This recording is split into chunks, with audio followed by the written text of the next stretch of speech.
fefy feon'ny fifoazana izy amoa ny fefy katekomenina notokanana tao anatin'ny taona fankalazana ny fa 570 taonandrasalama na nantefonanandrasalama dia ireo promotion katekomenina ireo no nanorona ny feo fifiafy tamin'izany fotoana izany.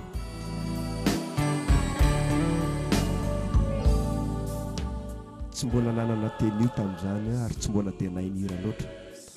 Rehefa krismasy dia manandray anjara ihany ny fefy tamin'izany fotoana izany. Tateo aoriana dia tapa-kevitra fa atao zanatsampana ny feo fiafy natao zandrin'ny hafafi izay tao anatin'ny fifoazana. Dia voatendry tamin'izany fotoana izany ny tenako no tenden'ny mpitandrina Jean-Joseph Randrenatoandro mba hitarika izany tokopira izany. Nandeha ny taona 1993 dia nanomboka mba nanana hira maromaro ny fefy dia nisy naka ho an'ny Tamatavy mba hitory filazantsarany. Tonga tany izay 570 menadany nandeha tonga tany 1994 nanomboka nanana klipy ny fefy izay klipy natao teny amin'ny média club Ivato. Nahatratra 700 ny mpikambana tamin'izany fotoana izany ka dia nahavariana tokoa ny filaharany rehefa mihititra hitory ny filazantsara. Tonga tany Morondava miandro vazo rehefa andalo tany Etsikita Malaimbandy mahabo ny fefy. Ny 1977 dia nipita ranomasina ny tafika masina ny fefy tamin'izany tonga tany Anosy be Elville. Ny 1977 indray dia ny faritra Atsimonosy no nandehana amin'ny fefy tonga hatrany Tuléar. Nanomboka nandray sehatra lehibe ny fefy ka nanao mitabe tao Antsamanitra ny 1998 izay fankalazana ny fahafolo taona ny fefy fa Sainte Marie no ataony fitoriana. Nangory potsikoa Sainte Marie satria maro dia maro izany ny tanora 720 sy 300 menadahy izany. Tateo aoriana dia nanomboka nandray anjara ho fanafanana ny feti-pirenena ny 26 juin ny fefy. 7 taona no nirana teo amin'ny Mahamasina isaky ny 26 juin alohan'ny matso lehibe fanaon'ny miaramila natrehany fitondram-panjakana. Dia tamin'izany dia nalaza ny fefy rehefa nanao ny iran'ny lanitra teo amin'ny kianjaben'ny Mahamasina. Nanao fitorana filazantsara lavitrezaka indray ny fefy nahavita 3000 km raha nialina teto Matananarivo nakany Mahajanga nakany Batiboiny nakany Port Berger nakany Mampikony tonga hatrany Diego-sur-Rez. Tamin'ny taona 2000 dia nandeha tao Antsamanitra indray ny fefy nanao fitoriana goavana. Naniasa tsy nisy tsony ny lehilahy ihany nitaona estrade fa rahatramin'ny vehivavy.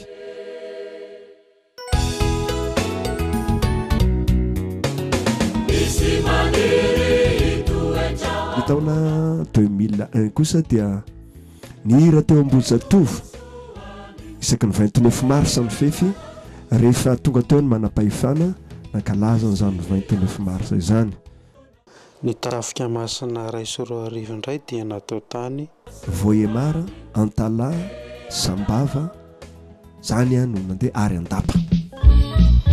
Ary ny roa sy roa arivo indray dia nahazo anatsirabe Ambositra, Fianaratsoa, Ambalavao, Tobo Manolotra. Ny 3 sy roa arivo indray dia nanao Tour du Lac loatra Moramanga, Toamasina, Folo-Pointe indray ny fefy tamin'izany. 2004 dia nandeha tany amin'ny sud-est indray ny fefy. Nahakivy ny ray aman-dreny tamin'izany hoe hoany ve nareo fa lalatsarotra ny lalana any dia nefa Jesosy moa no niteny dia lasa tany fefy ary tonga nandresy lahatra olo maro be tany ambanivohitra Manakary.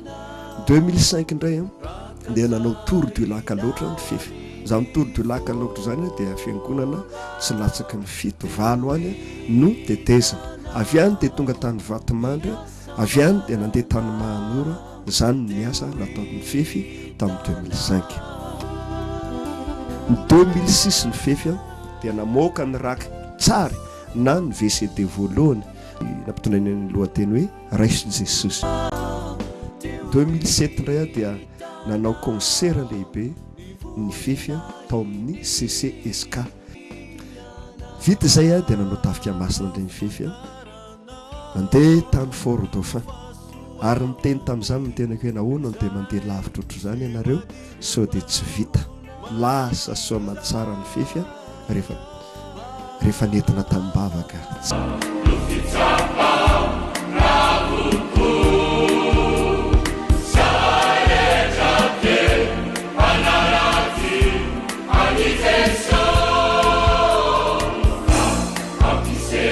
tao amin'ny 11 ora sitrapon'ny tompo ny aleto ary verina amin'ny 9 ny volana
rehefa nandaron'ireo sedra maro samihafa dia tafaverina somatsara amin'izay zany iny taona iny ihany koa dia nanatao teraka tafika masina kely ny fefy izay notanterahana tany Vatomandromano.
Taona 2024 dia feno 5 taona ny fefy ary nanatanteraka hetsika goavana teto Antananarivo izay notanteraka tao amin'ny Palais des Sports Mahamasina.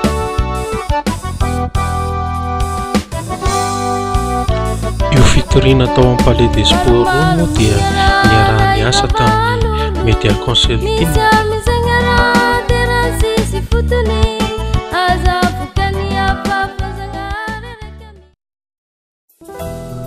Ity tafika masina nakany mainty rano izay natrehan'ny fefy farany teo ity dia anisan'ny nisedrana zavatra sarotra maro satria ankoatran'ny faratsiany lalana dia betsaka ny nampiorohoro ny amin'ny asan-dahalo sy ny tsy fandriam-pahalemana. Sambany moa ny fefy vao handeha amin'izany toerana rehetra izany ka dia niorohoro eny na dia ny mpamily aza raha nandreny filazan'ny olona. Ary dia rehefa nandeha tokoa dia nahita ny vovoka, nahita ny fiakarana kanefa tsy mbola ny ampahafirin'ny lalana akory ny vita. Ary dia nisy no nifanadroadro hoe zao ve dia mba lalany ratsy, zao ve dia tsy ho afakintsika. Rehefa nandeha elaela nefa dia tonga teo amin'ny toerana anankiray antsoina hoe Antsakasarotra.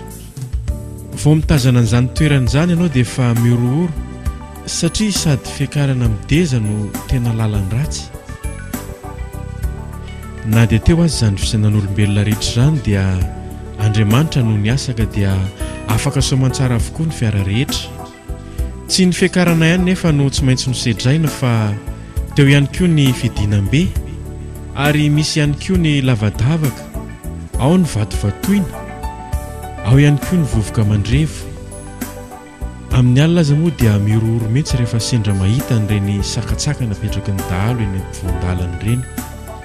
Rehefa nandiha an'izany lalana rehetra izany dia tonga soamantsara tao Beravina izay tanàna malaza amin'ny asan-dahalo. Araka ny voalaza aza dia 2 andro talohana tongavan'ny fefy dia dahalo 20 lanona nanafika izany tanàna izany. Nisy ny fivoriam-pokon'olona ny amin'izay rehetra paikady amin'ny fiarovana ny tanàna, eo am-piomanana amin'ny fikarakarana ny fitoriana ny fefy. Ny fokon'olona kosa manantanteraka fivoriana. Totosa soamantsara nefa ny asan'Andriamanitra ny tanterahana. Dia niainga indray ny fefy rehefa tonga ny maraina ka anoiny dia hamonjy amin'ny mainty rano. Raha nieritreritra ny ankamaroany fa efa tapitra ny lalan-dratsy satria efa betsaka ny lalovana, dia vao maika niasarotra kokoa no nisedraina nanomboka teto, satria dia mivoaka sy miditra ny fiara ny ankizy, ary dia sady misintona no manosika ny fiara. Na dia efa lalan-davitra aza no nidiavina, nananika avoana, nidina lohasaha, nitety lavaka, ropoka anaty vovoka, mananika tendrombohitra, dia mbola tsy tonga ihany. Ay, mbola lavitra dia mainty rano. Ary teny an-dalana aza dia misy mihitsy ny lozam-pifamoivoizana satria mifandona ny fiara mifefy samy fefy noho ny fahasimban'ny fampijanonana ny fiara. Tsy nisy kosa nefa ny loza niatra tamin'ny mpiatafika rehetra.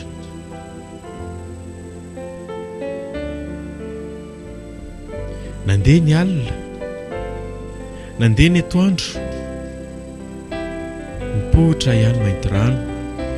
Ny tanjozotra niditra ny tanàna ny fiara nitondra ny fefy. Antsoantso sy kopakopa-tanana no nitsina ny vaoaka mainty rano ny fefy teny an-dalana rehetra teny. Tonga soamantsara tokoa ny fefy, ary dia hotohizana ny asan'Andriamanitra. Nikisaka tany amin'ny tanàna anankiray antsoina hoe Mafaijijo. Dia nisy ihany koa ny fitoriana izay natao tany Betanatanana. Ary tamin'ireny tanàna ireny dia tena nahitana ny fiasan'Andriamanitra, satria na dia nidahalo aza dia nanaiky nanatanterahana ny asan'Andriamanitra tao anatin'ny fotoana izay niantsoana ny olona rehetra hoentina mbavaka.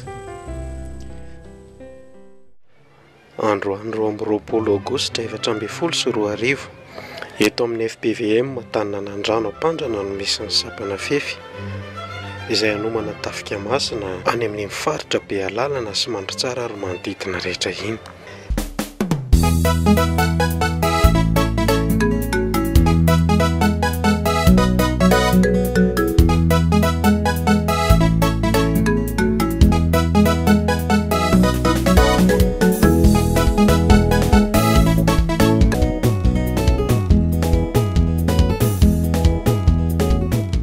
Araka ny fanomezam-pahasoavana sy omen'Andriamanitra ny sapana fefy moa dia misy ireo fanatonana ireo ondry sy ireo vahoaka marobe tsirairay avy, ary manatanteraka an'izany ny ankizy amin'izao ora sy fotoana izao. Rehefa vita tahaka izao moa ny asa dia manantona olona izahay, ka reto olona maromaro vitsivitsy reto no nanontanianay ka samy afa-po avokoa izy rehetra, ary miteny mihitsy ny ara hoe tsy mbola nahita fitoriana filasan-tsara tahaka an'izao. Vita indray ny teto Antsohihy. Androany izany dia andeha ora maromaro, kilometera maromaro ary fiakarana miteza, ary lalana lavadavaka sy sarotra no andehanana vao tonga any amin'ilay toerana atao hoe Bealalana. Eo a Bealalana nefa no mifily miakavia indray, izany hoe manala adiny enina eo vao tonga any amin'ilay toerana atao hoe Beandrarezona, any ny anatanterahana ny asa fitoriana indray.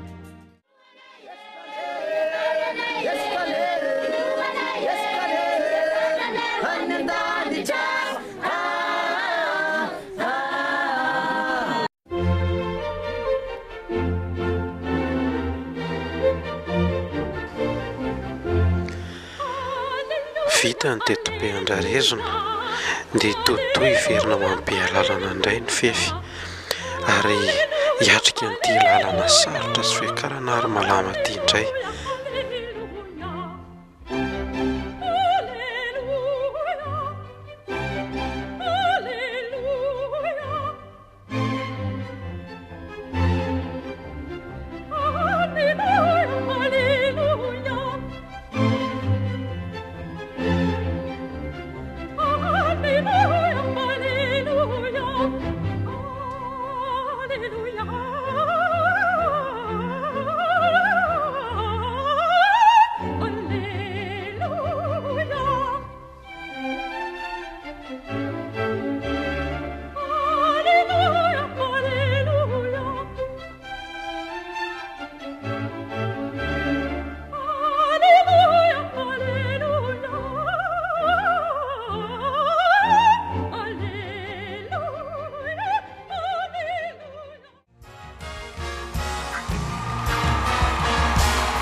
Sabotsy 12 Aogositra 2020 sy 2020 eto amin'ny fiangonana iray Sampinona Ampahibe no nanaovana ny fanompoam-pivavahana narahina fandraisana ny fanasan'ny tompo alohan'ny angana ho an'ny Morondava Belo Bekopaka izay toerana nanaovana ny tafika masina. Rehefa totosatsaka ny sandavany ary izay fotoana rehetra izay dia roso ny dia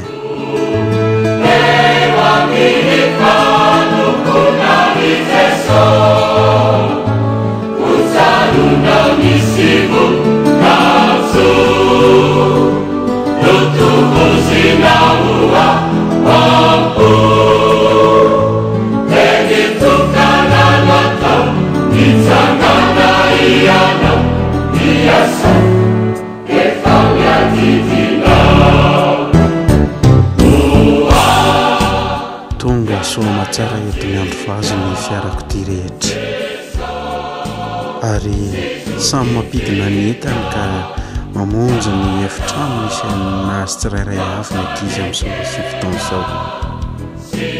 Miamakomana ny mpanao installation efa manao ny anjara tandrify azy tahaka izany koa ny mpahandro sakafo.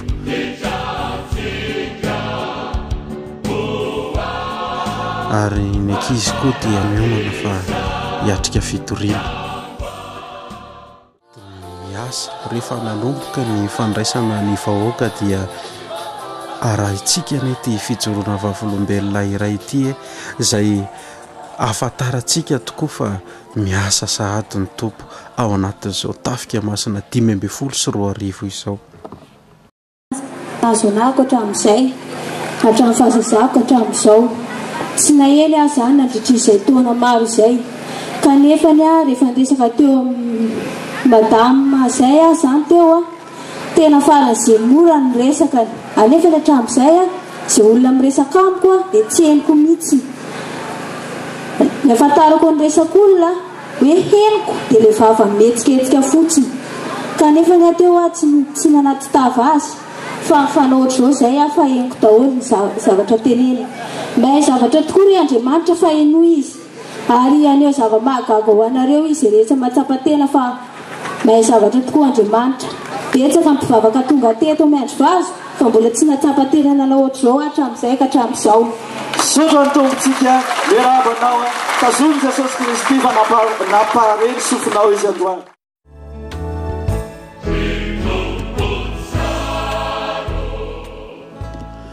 Vita ny fitoriana teto miandro vazo hiainga ho an'ny Malaim-banga indray izany izao hoe.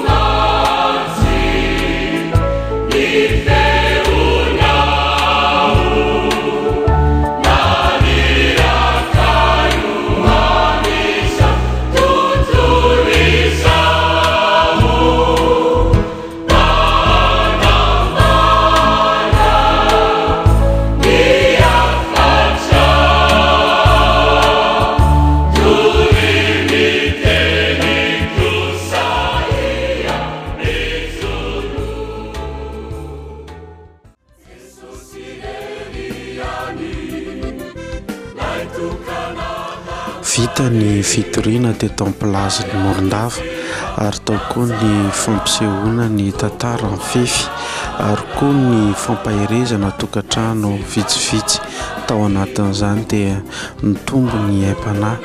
Manomboka eto ary sika dia hiaina lalandavitra indray mafimafy ihany ny ezaka mihazo an'iny Bekopaka iny ao ny lalam-pasika sy ny fiampitanam-baka mila miainga maraina izany no fefy.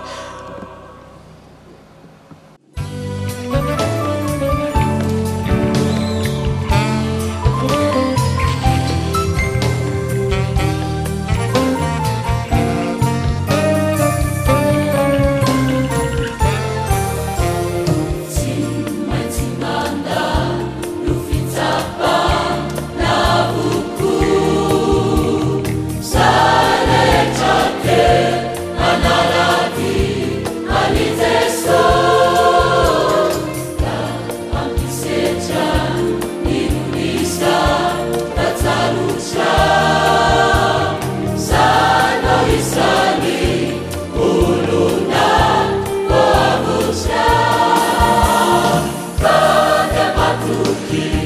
rehefa nandalo an'iny fisedrana tao anatin'ny lalana ratsy fasikiny izay dia tonga somatsara eto amin'ny fiampitana Makery be.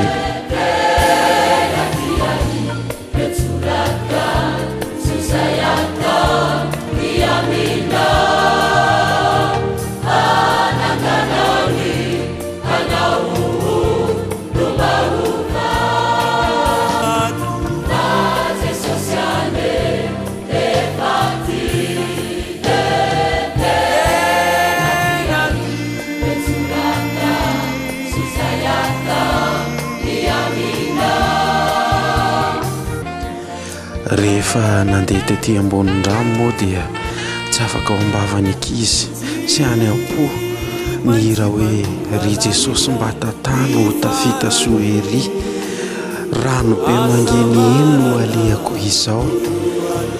Zany no tsy afaka ao ambavany ankizy mandrapatonga iry atserana.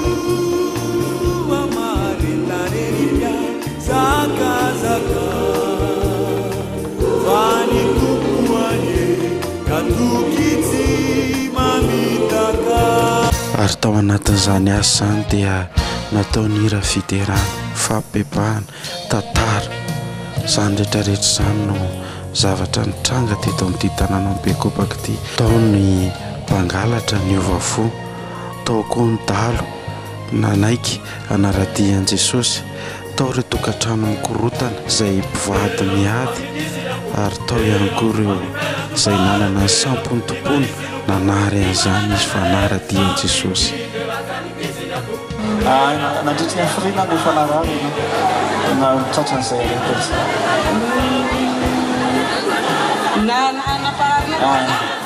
fa mitra manasa ny eo amin'ny 5 taona zany nazahoako amin'ilay renikely dia mahata folona ambiasa zay nandehanako zay dia mahinaka nandeha morondavana sa mbola sitrany dia mahinaka dia nagnaton'i Jesosy. Saotran'i Jesosy tsika tehaka mafy be tsika dia mirano soanao mba omen'Andriamanitra ny fahasalamana feno hanositran'i Jesosy ianao.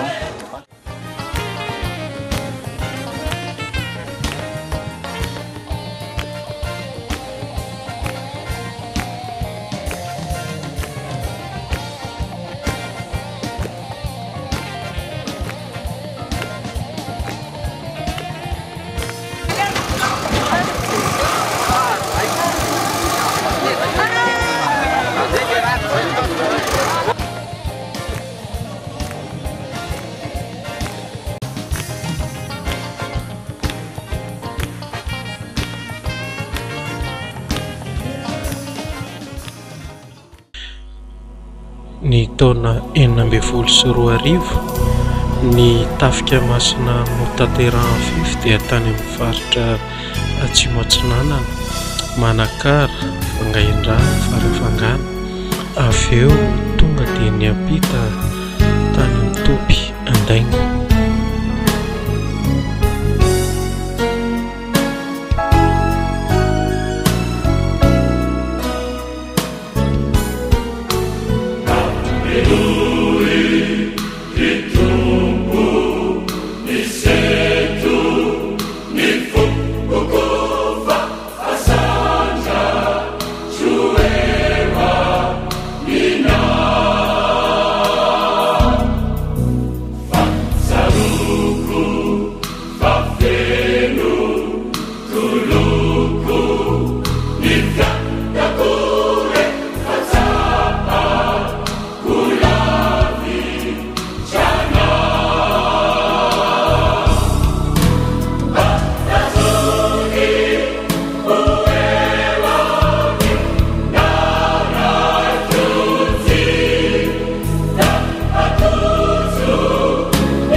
Ny taona 724 dia nanatanteraka tafika masina tany Torodilaka nahazo andilamena tonga tany Andrimena ny Sabana Fefy.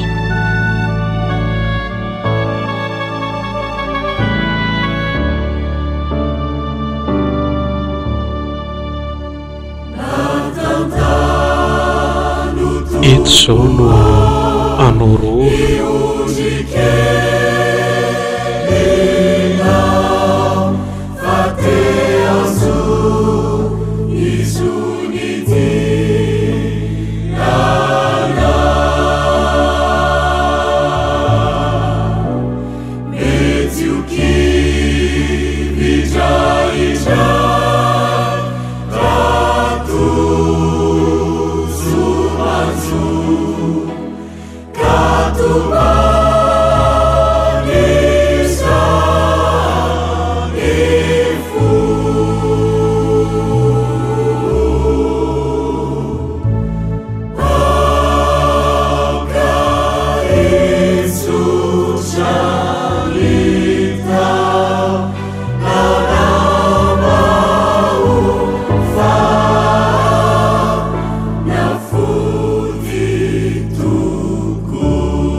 izay ara ny tantaran'ny fefy sy ireo lalana diaviny rafitinina fohifohy nandritran'izay 30 taona lasa izay misaotra anao nanaraka hatramin'ny farany.